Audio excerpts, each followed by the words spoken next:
Hi hello welcome and வணக்கம். இது நம்மளோட செக்ஷன் ஒரு குட்டி கதை. இப்போ நான் 2 நிமிஷத்தில் உங்களுக்கு ஒரு குட்டி கதை சொல்ல போகிறேன். அது உலகம் ஆரம்பித்த புதுசில் அப்போ கடவுள் எந்த மிருகங்களுக்கோ பறவைக்கோ மீனுக்கோ கலர் கொடுக்கவே இல்லை. அவர் சொல்கிறாரு, நான் உங்களுக்கு ஒவ்வொருத்தருக்கும் ஒவ்வொரு நாள் அலாட் பண்ணுறேன், நீங்கள் என்கிட்ட கலர் வாங்கிட்டு போங்க அப்படின்னு சொல்லிட்டு. ஃபர்ஸ்ட் மீனெல்லாம் அதுக்கு தேவையான கலரெல்லாம் வாங்கிட்டு போகுது. 2வது நாள் எல்லா அனிமல்ஸும் கலரை வாங்கிட்டு போகுது. 3வது நாள் பறவைகளுக்காக ஒதுக்கப்பட்டிருக்கு. ஒவ்வொரு பறவை இனமாக கடவுள்கிட்ட கலர் வாங்கிட்டு போகுது.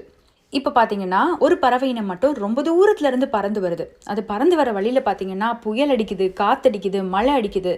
ஆனால் இது எதுலேயுமே அது மனம் தளராமல் பறந்து வந்துட்டுருக்கு. ஏன் அப்படின்னா அதுக்கு கலர் வேணும். அதுக்கு வெள்ளையாக இருக்க பிடிக்கல, ஏதாவது ஒரு கலராக இருந்தால் நல்லா இருக்குங்கிறது அதோட கோல். அதனால் அது வேக வேகமாக பறந்து வருது இவ்வளோ மோசமான சூழ்நிலையிலையும். இப்போ இங்கே பார்த்தீங்கன்னா கடவுள் ஒன்னொன்றுக்கா பெயிண்ட் பண்ணி அவர் பெயிண்ட் பாக்ஸில் இருக்க பெயிண்ட் கொஞ்சம் கொஞ்சமாக குறைய ஆரம்பிச்சிருச்சு.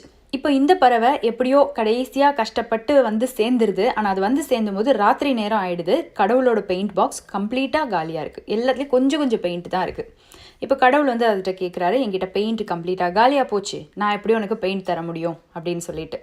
அது சொல்லுது, இல்லை ஏதாவது பண்ணி எனக்கு பெயிண்ட் கொடுங்க, நான் ரொம்ப கஷ்டப்பட்டு இதுக்காக தான் வந்தேன் அப்படின்னு சொல்லி.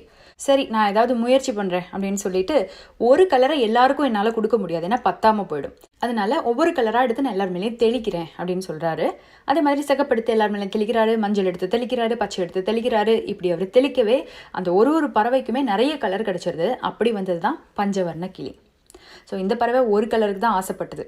ஆனால் அது விடாமுயற்சியோடு அங்கே போனதுனால அதுக்கு நிறைய கலர்ஸ் கிடச்சிருச்சு. இப்படி தான் நம்ம வாழ்க்கையில் சில விஷயங்கள் நமக்கு டிலேடாக கிடைக்கலாம், ஆனால் பெஸ்ட்டாக கிடைக்கும். அது வரைக்கும் நம்ம மனசு தளராமல் முயற்சி பண்ணிகிட்டே இருக்கணும். இதுதான் இந்த கதை சொல்கிற நீதி. இந்த கதை உங்களுக்கு பிடிச்சிருக்கும்னு நினைக்கிறேன். இன்னொரு நாள் இன்னொரு கதையோட நான் உங்களை மீட் பண்ணுறேன். Till then, bye bye.